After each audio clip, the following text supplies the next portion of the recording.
Hello, everybody, and thank you for joining me today on Beyond the Curtain. My next Lifting the Curtain interview is with Katie Brace. Katie is currently starring as Tracy Turnblad in the UK and Ireland tour of Hairspray. The show is currently in Cheltenham and then moves next week on to Northampton in the first week of February.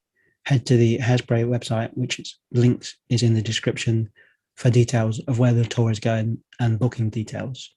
Hope you enjoy this conversation with Katie.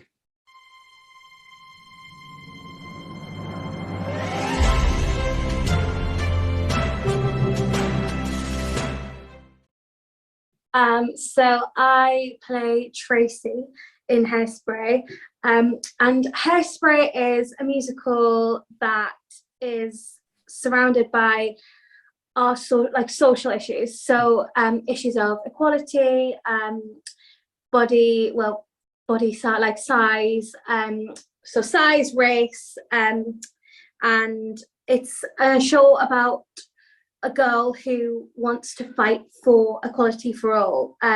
While on the way, she finds the confidence to kind of be that advocate in society, and she creates equality for the Connie Collins show alongside Seaweed and a couple of the other people in the show. Amazing. And what was it that kind of got you into performing when you were younger? I've always performed. So since I was like 3, I started at a local dance school, and then from there I went to the stagecoach, and I did kind of like your youth theatre stuff, and then I went to a place called GTSS, which is in Durham, and it was a theatre school that was a bit different. It was a school that put on professional productions, so for me that was like a glimpse into what I could essentially do later in life. It was a time that really got the buzz for me. Like it was something that really, really inspired me. And then I obviously went to Newcastle College and did my BTEC, and then I went to drama school. Amazing. And what was it kind of that attracted you to Tracy? To be honest, she's not that far away from me as a person, which sounds really strange because she's such a big character. But in terms of the core nature of Tracy, and her vulnerability, and her main characteristics being she's fun, she's energetic, she's very passionate. That's all very, very close to me. So I find it really easy to relate to her, but also put her away from me as a person as well. Because I had a conversation with someone the other day, and it was a lot about how do you mentally separate yourself from Tracy, because some of the things that people say in the show and do in the show to you could be quite damaging, like socially and mentally. And I said, yeah, it is, but I'm so grounded in myself, and also supported by my cast members to know that is acting. And I think people forget sometimes that we are actors, and the things that are said on stage are not truth. Yes, it can be hurtful for people to hear some of these things, but if you remember that I'm not Katie on stage, I'm Tracy on stage. And actually I think Tracy does a really good job of like reflecting it back off some of these comments that happen, and she's able to actually kind of say, I don't care really. That's what I love about her. She's body positive, and shouldn't we all be? We should. And obviously in this, you're making your professional debut, and obviously now you've been doing it for quite a few months anyway. So how's the experience kind of been? How's it kind of made you grow, do you think, as a performer? When I got the call for this job, I was actually I was in such shock, because one, this is my absolute dream job. It has been my dream job for as long as I can remember.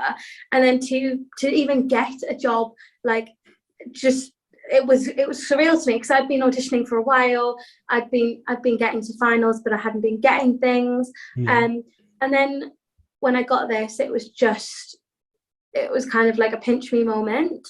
And then getting this job, meeting so many amazing people, growing. And just as a performer, it's allowed me to really settle in and figure out where I wanted Tracy to go. And it's been so lovely because I've had that opportunity from the creative team to kind of grow with Tracy along the way. Because I think if people had come to see the show in Plymouth way back when, which was like June or something last year, and they came to see the show now, you'd see a very different Tracy. And that's because I've been allowed to really understand her and get to grips with the rest of the characters on stage and make choices that aren't right, and then make choices that are right.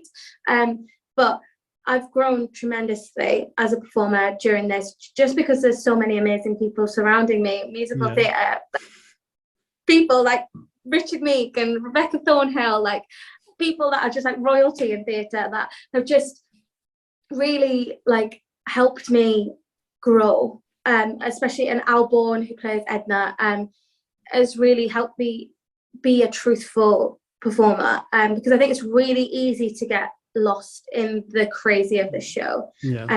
It's really easy to be liked in the show as a Tracy, because you're basically the storyteller, the narrator of the show. You go on her journey with her, but it's really easy to let that go a little bit crazy. And you're liked for, yes, the right reasons, but also I wanted to be liked because she had the real integrity. And so they've all helped me with that. And does it, like, I suppose it doesn't, but does it like ever change, obviously, when you're in different venues and different audiences, obviously different places in the country? Yeah, obviously I know recently you were in Sunderland, obviously, which is your kind of home area. I guess kind of that kind of change. It really, really does. I find that the smaller venues are a lot more more intimate. So some moments actually get more of a reaction than others do. I find that also equally some moments get lost in big theatres because you haven't got that that close contact with an audience. A lot of my jokes sometimes in a big audience don't get seen by people right at the back, because I use my face a lot, and like that's just the way that I am. And some of my facial expressions probably can't be seen as far back.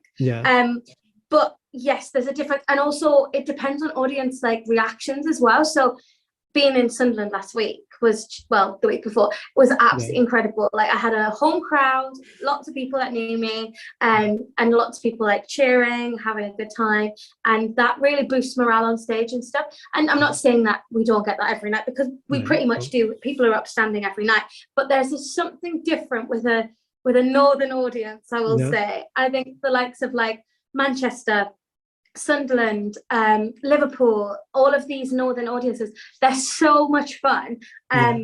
That's not to say southern audiences aren't, but I find southern audiences sometimes a little bit more like they hold back a little bit more until the end, and then they get up and dance. Whereas some of the northern lot get involved from quite early on, which is really fun.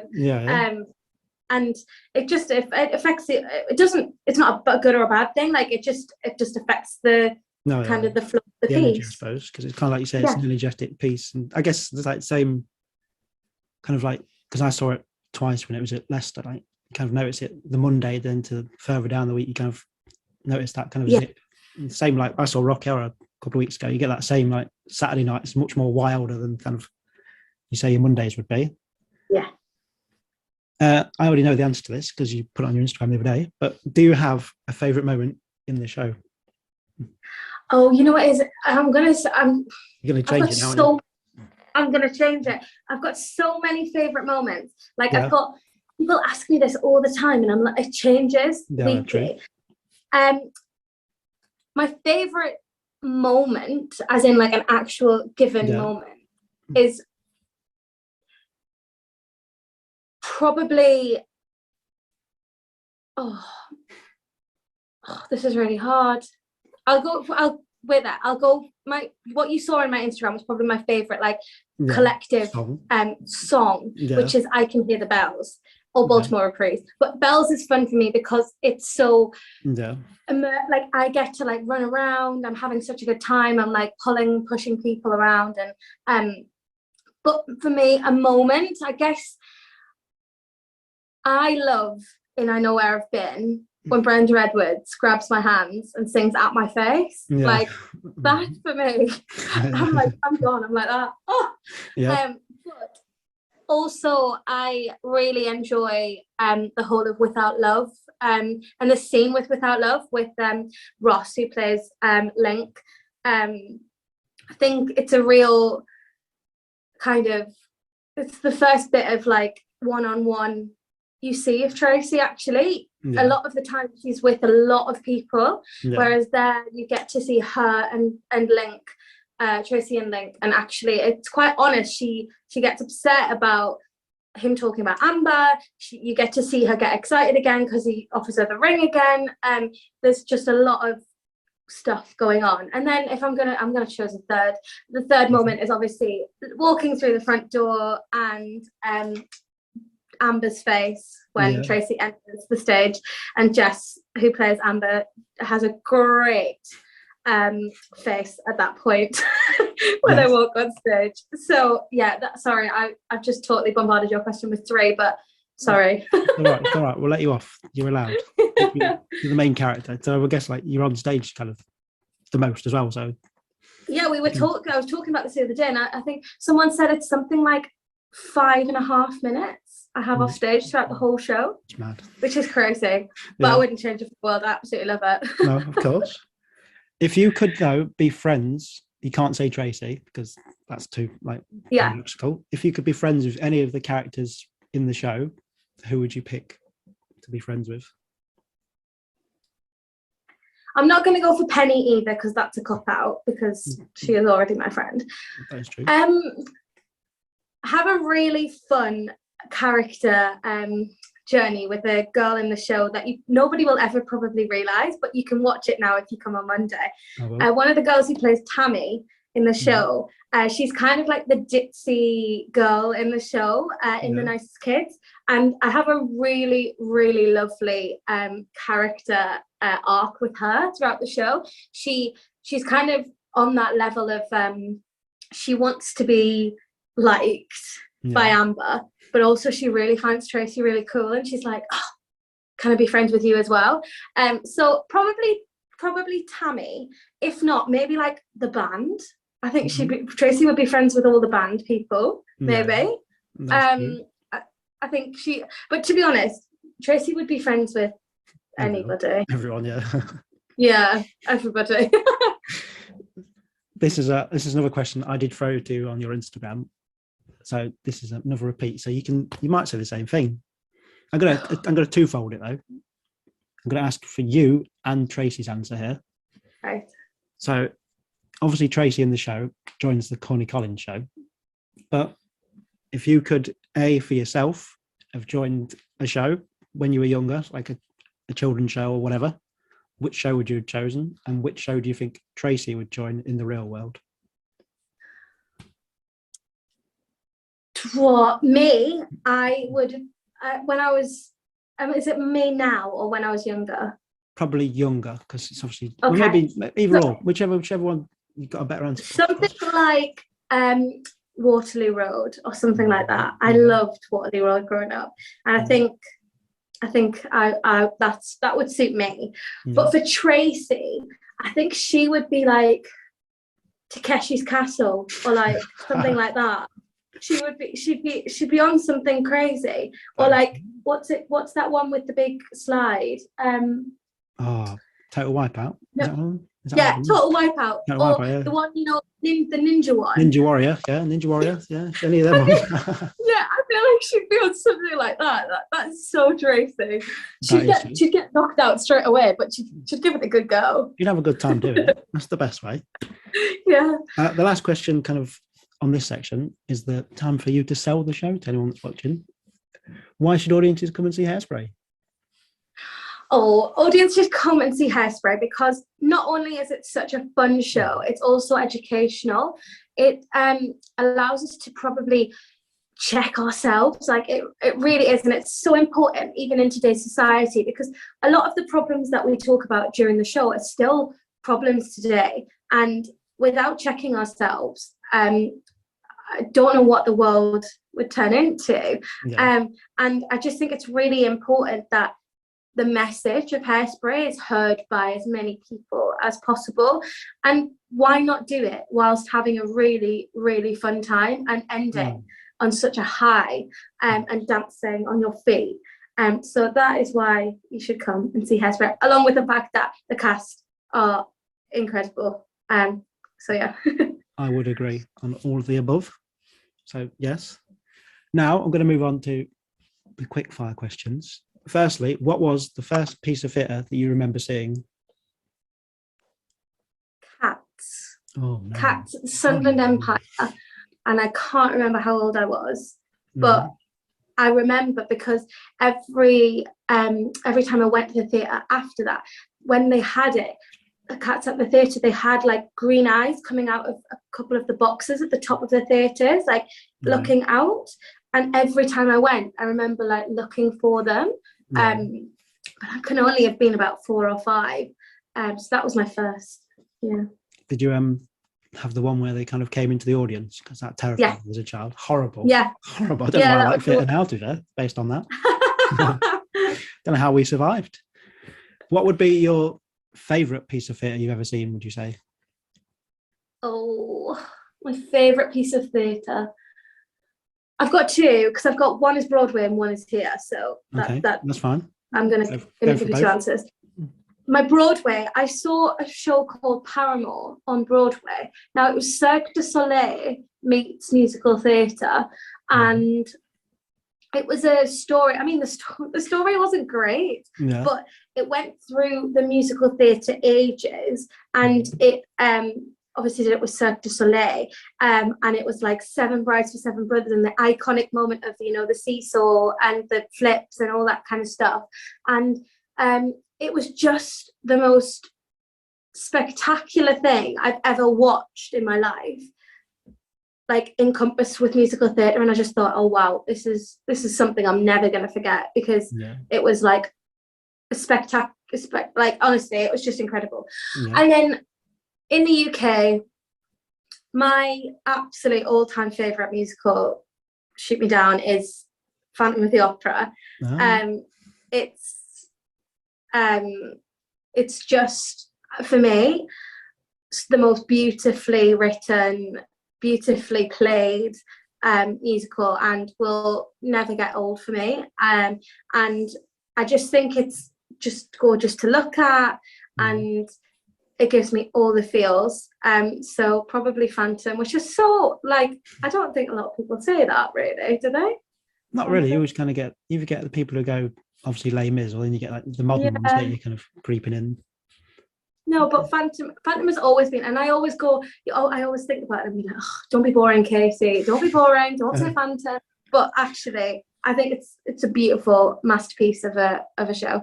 Yeah, that's pretty solid, because like mine always changes, so I always feel like you always get new ones, like you update it. I suppose like it depends what you've seen, I suppose. Like, it's even like Hairspray, like you say, kind of like I saw that twice in the week, because like I enjoyed it so much on the Monday I came back, like you come back and you're like, that's a good thing. What would be though the one favourite food of yours? These are random questions. But favourite food, I like Thai food, so like gyozas and like bao buns and like that kind of stuff. But I'm very fussy. I don't like cheese and I don't like fish. So I'm a little bit of a weirdo when it comes to things like that. So like a lot of people would probably say pizza, but I eat pizza without cheese, so I'm not going to even insult anybody by saying pizza.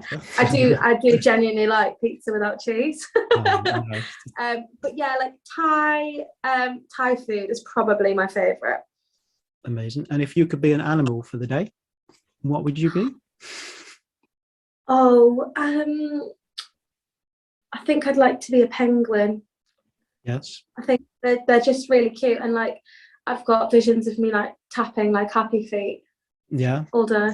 It'd be good, like Tracy would be good, like penguin as well. Yeah, I think so. Where has been, this is gonna you're going to probably say Sunderland. But where's been your favourite place to visit on the tour so far? I'm not going to say Sunderland because Sunderland is my hometown, and that's a different realm. Yeah. Apart from Sunderland, I loved Liverpool because that was our first like big theatre. I mean, she's massive. Like the theatre is huge. Yes. And I just remember standing on the stage and being like, Wow. oh, okay, here we are. Because we'd done theatres up until that point, but not anything as big as that. And the audiences were just incredible in Liverpool. But apart from that, Brighton was also a favourite of mine. We had such a gorgeous week in Brighton. The sun was shining. You literally come out of stage door onto the lanes, and we were in the sea all the time. And my birthday was in Brighton as well. So I had a really, really fun week in Brighton. And also Plymouth, our first venue, was really special to me because it was where I made my debut. It was where it all started. And we did 2 weeks there. And it was just a gorgeous weather as well. So we had such a lovely time. Wonderful. What would be, excluding Hairspray, because that is sort of cheating, what would be your one favourite musical theatre song?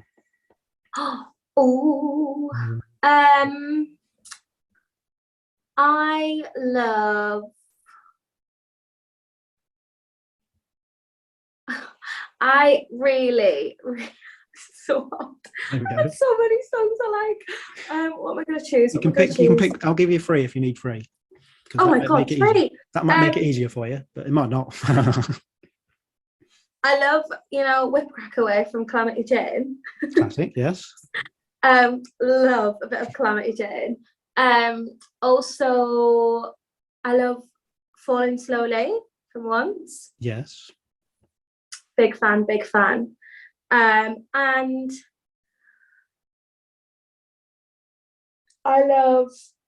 just a bit obsessed with Six at the moment because I went to see it the other day, and anything from Six, so like Heart of Stone or No Way or I Don't Need Your Love. I'm just going to name all the songs here, so stop me. There's only about 8 songs in it.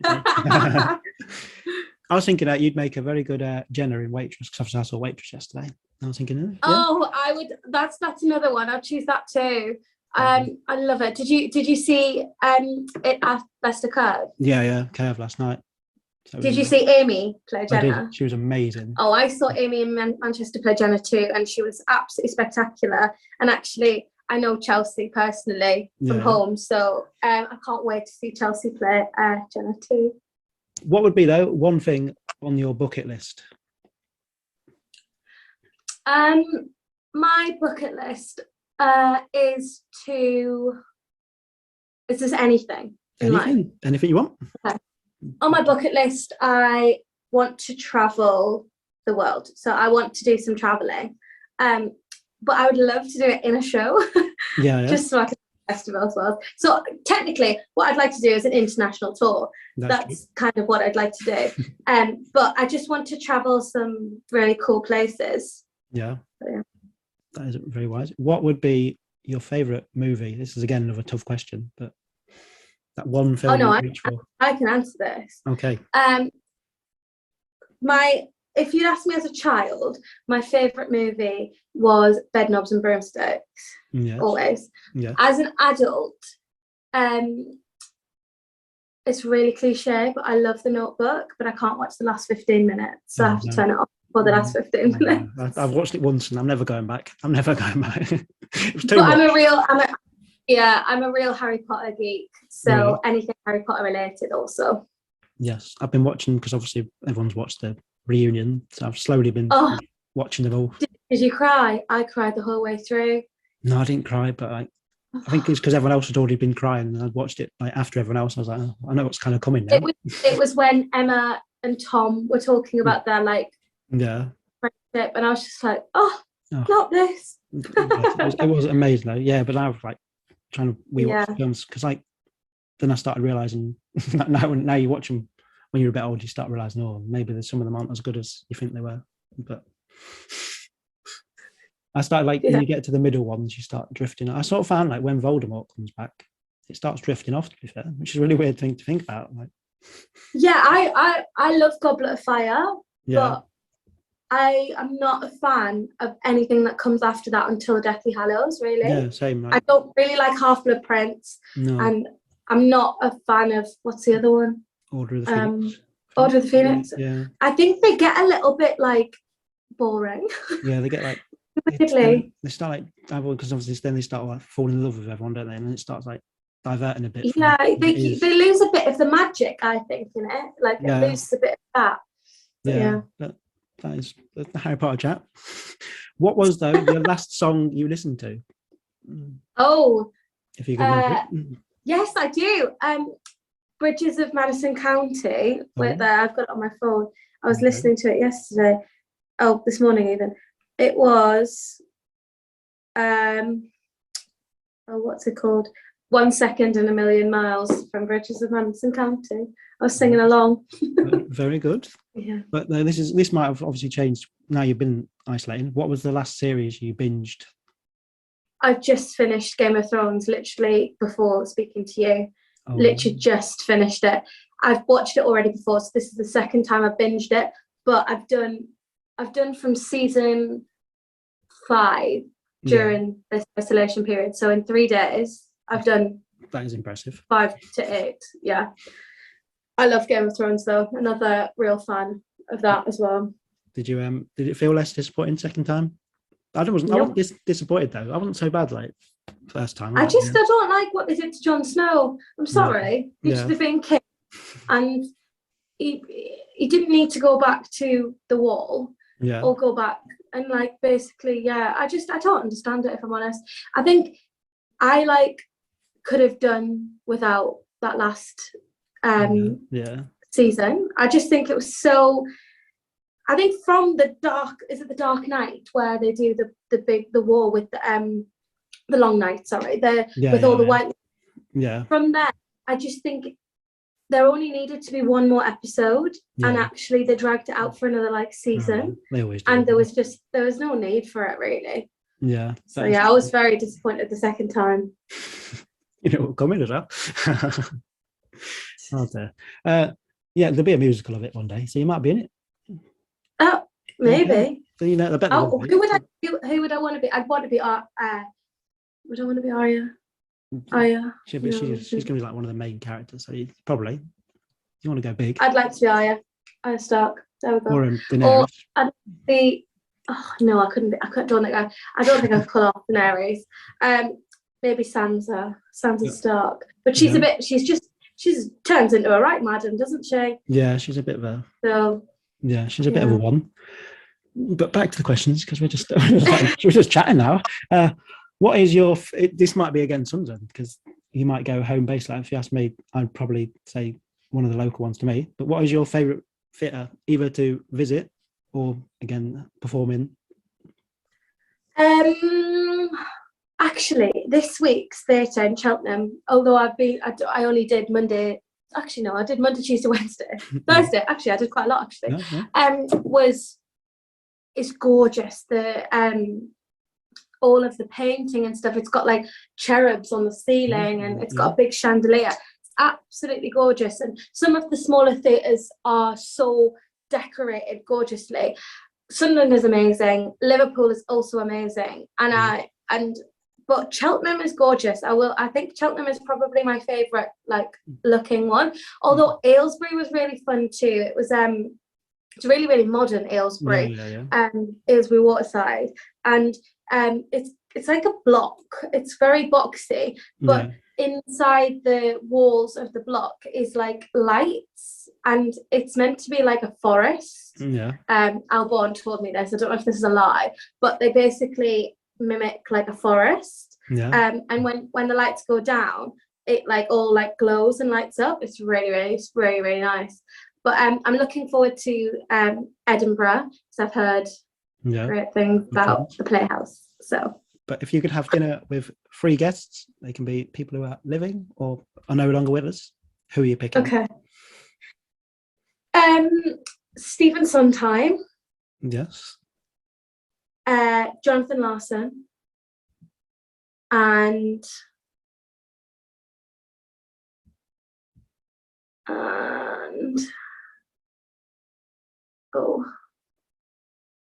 maybe Cynthia Erivo. Oh, that's a good dinner. I am gonna have to sneak in and watch at least. Yeah, I've met Cynthia before, and I did a workshop with her years ago, and this was before like all of her madness of just becoming an absolute superstar. And she was honestly the most incredible, down-to-earth human being I've ever met in my life. And I'd love to like meet her now to be like, you're incredible. Yeah, you never know. She might come and see the show. You never know. You never know. I don't think she's in the UK, but well, she might come. Well, I don't know, because she's filming Wicked, aren't they? So I don't know if they're doing it here, aren't they? Are they? I think they are. I think I've read they were doing it in England. I can't remember. Oh well, fun You times. never know. Come see her. I can sort her out.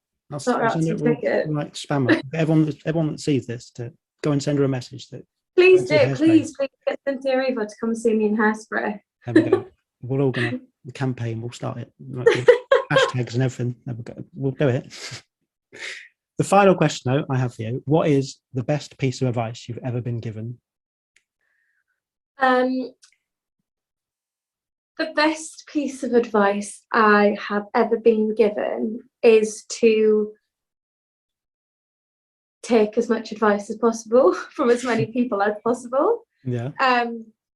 And never to kind of settle. So take the advice and then make your own decision from that advice. Never take it as Bible, because everybody has different experiences, has different views and opinions, but you will find that you're able to make your own opinion and your own decision from the help of everybody else's, because you can figure that out for yourself, which has been really important to me, especially in a year of COVID, and being in a musical whilst COVID still exists. It's been really good to have friends in the company that are there to give you advice, but also the advice is so broad and conflicting that you get the best of both worlds. So, that is a great answer and a great way to wrap it all up. So thank you for your time today. Thank you so much. Hopefully by the time this is up, you're going to be back on stage. I am back on stage on Thursday, hopefully, and well, I will be. I'm putting it out there.